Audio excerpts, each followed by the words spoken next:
This is a 2020 Camaro that was coated 3 months ago with a 2-year coating. Now we're going to maintain it today, wash it, put a topper on it, and see how the coating is doing. But I am noticing something about this Camaro right away. It's pretty dirty. The wheels are pretty bad. So this vehicle really hasn't been maintained well within those 3 months. I don't know what's gonna happen here. I don't know if the coating is going to look good before and after we wash it. So let's find out. So for our pre-wash, we're using the Jimbo Super Soaper mixed in here. I only put about an ounce in roughly maybe 18 ounces of water. And then for our actual foaming shampoo, we're going to use Suds Lab Ceramic Protection Wash. 2 ounces mixed in, and about 20 ounces of water also. I never really fill these all the way up because I like to use all of the shampoo that's in there. You don't have to do it that way, it's just my way. Now I've been using the Jimbo's Super Soaper for about a month now, and applying it onto the vehicles dry, which is his preferred method. And it really just depends on the climate and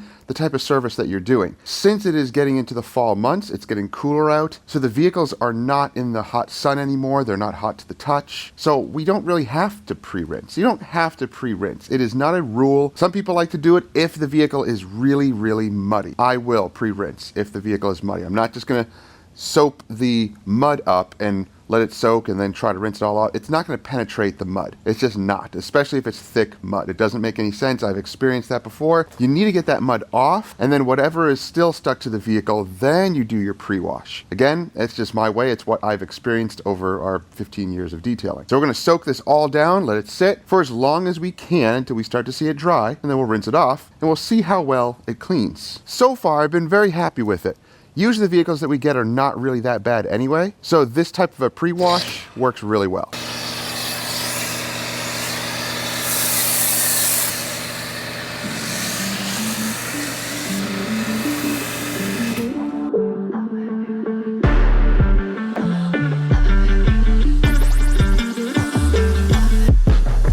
Now you can have this soap as thick or runny as you want. It just depends on the dilution ratio. In fact, I'm noticing a lot of newer soaps that are out on the market now, they don't need such a specific dilution ratio to work effectively. The dilution ratio now is more personal choice depending on the amount of foam that you want. So I'm noticing that with Jimbo's Super Soaper, with Pan's Clean shampoo, same thing. Dilution ratio just increases foam or decreases foam, but it doesn't really affect the cleaning power. At least that's what I found. But then again, I don't use a lot of shampoos for the cleaning power. Usually the pre-wash, I do want a little bit stronger. That's really what's getting the majority of the cleaning and that grit off the paint before we contact wash. The subsequent foaming wash is just for lubrication and getting that thin amount of film off the paint in a safe and effective way. So we're gonna let this soak. You can already start to see some areas dry a little bit. Same with up here. And that's okay. It's okay if it dries a little bit like that. It's not gonna damage anything, but let it soak as long as you can, and then we can start to rinse it off. But I do like a little bit of a thicker soap to really cling onto the paint and do its job. Okay, go ahead. So, we just started rinsing it, and check this out. Go ahead and rinse it one more just so we can see. Oh, that's nice. Mm-hmm.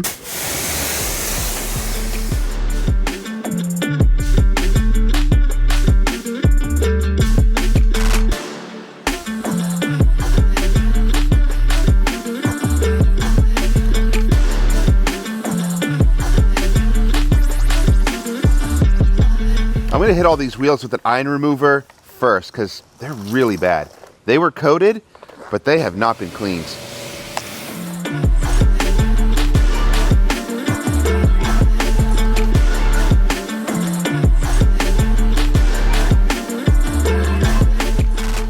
Now this is Hybrid Solutions Rapid Decon that I put in this Miralex sprayer. I have had this specific Miralex sprayer for at least 6 or 7 years now, and it still works really, really well. I think the other foamer ones I have, something happened with the seal or something. I have to look at it, but they're not holding pressure like I want them to. But this one is holding up really well. So that was just the pre-wash, and all the beading is just incredible. It looks awesome all the way down to the bottom surfaces. Now, like I mentioned, I hit the wheels with an iron remover first. I'm going to let those dwell and foam right over them. But so far, initial cleaning, I think it did a good job. It's hard to tell because everything is wet still, but I think we got all that surface dirt and contamination off the paint. Whatever's left is a thin film, and that will be removed with a contact wash safely with the Suds Lab ceramic protection wash.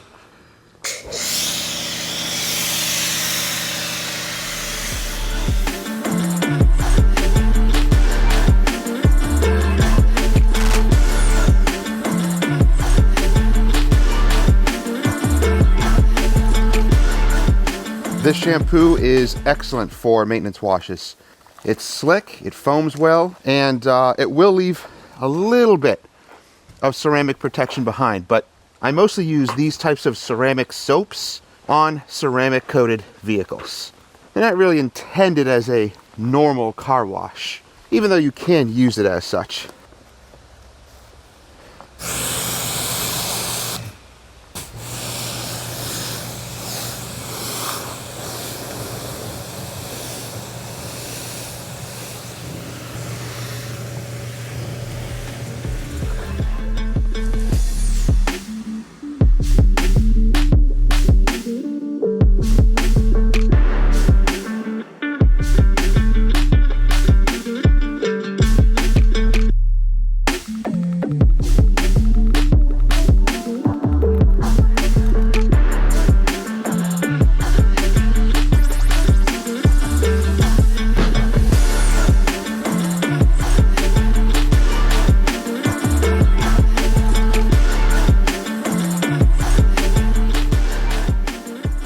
So, 2 hits with iron remover.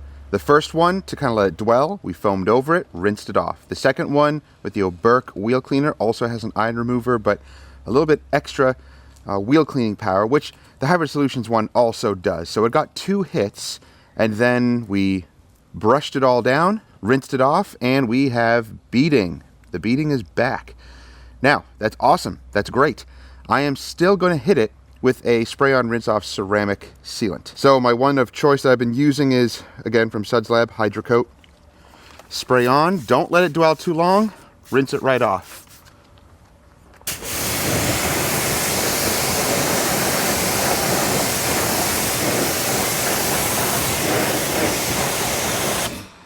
Increases the hydrophobics, make sure that ceramic gets everywhere in all of those nooks and crannies in and out of the wheel. And now we're looking good, so I'm going to do that to all of the wheels. I'm always going to be topping it off every time I maintain it. It is proper practice for maintaining ceramic coated vehicles.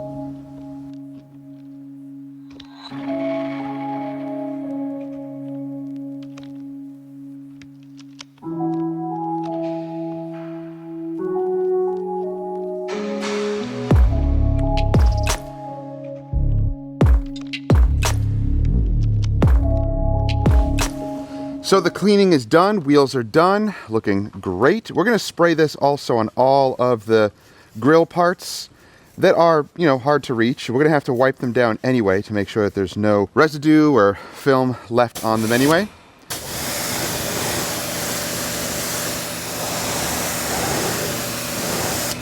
But now all those parts are beading and they'll be easier to dry and easier to wipe down. The vehicle looks incredible.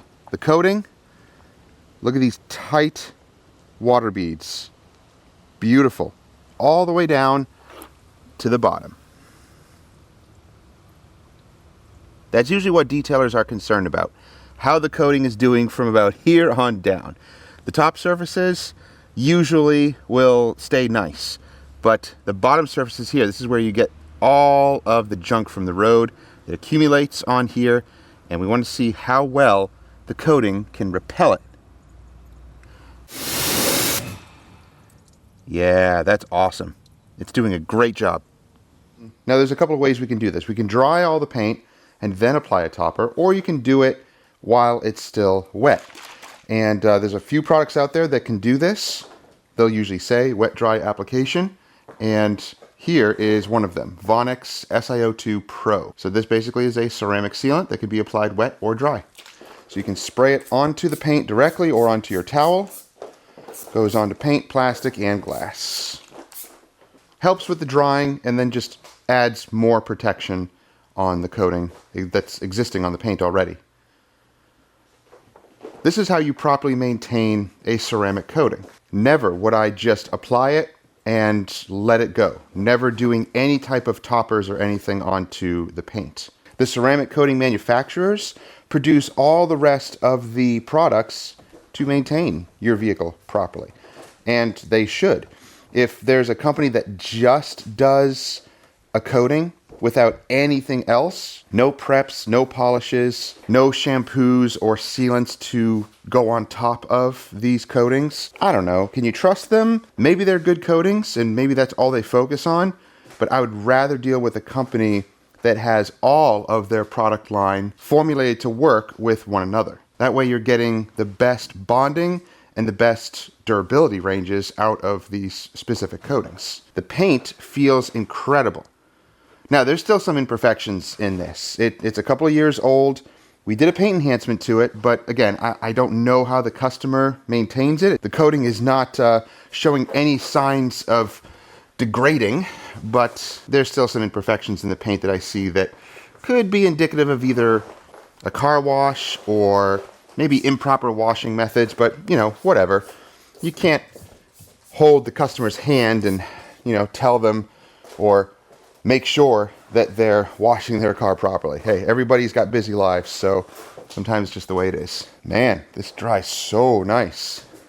Now, a question I have asked often is if you're using drying towels with a drying aid or a ceramic sealant like what we used on this paint, is that going to clog up the towels? Does it cause any issues? Sometimes it can, if you're not washing your towels either often enough or with the right solutions. We haven't really found it to be that big of a deal because we found that microfiber towels over time lose their absorbency, whether or not you're using products with it or not. It's just the nature of the fabric. These are basically microplastics. That's what they are. The different types of microfiber blends, the polyester, polyamide, or whatever they use in here, they're basically a form of plastics. And they break down over time, and these will lose their absorbency. However, you may have noticed that once you get the towels damp, and maybe even wring them out a little bit and get the water saturated into the towel so that it's not soaking wet, but damp, then you'll see that it will attract water. And basically, it's just the water within the towel attracting water. That's basically what it's doing. So don't worry so much about that. If you are concerned about using products with your drying towels, then just don't do it. Don't use any types of ceramic waxes or sealants with your drying towels. Just dry the vehicle per usual with your drying towel and then switch to a different smaller towel to apply your topper, your ceramic sealant, or your ceramic wax, or whatever the case may be. But just to answer that question, we really don't have an issue with it. We're washing our towels. We use the Rags to Riches from P&S. We've used other solutions in the past that work well. Anything that is a free and clear solution or cleaner and no fabric softeners, and just clean your towels often, and we're fine with them.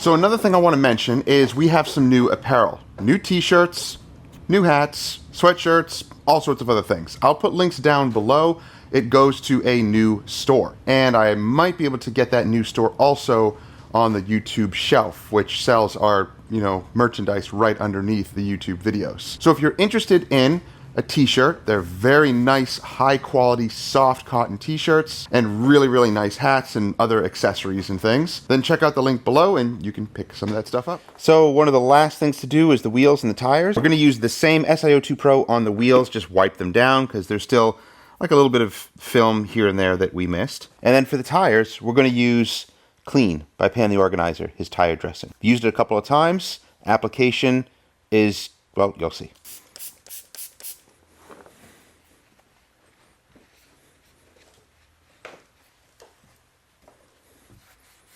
So for the tires, especially for these ones, they're kind of low profile. I'm going to use this little brush here. I sometimes pull this out and use it on low profile tires. And especially for this stuff here, this is more of a watery, clear tire dressing. And I want to get maximum control with this. I don't want to waste product, so I don't always spray tire dressings directly onto the tire. But this allows for maximum control. Gets into all the little lines of certain tires as well. And for more watery dressings, this little guy does a really good job. Big truck tires, I wouldn't use it on that for obvious reasons, but for tires like this, they work great. So I'll let this soak in. I want to get a nice, even application. Let it soak in, and we'll see it in a little bit and see what it looks like.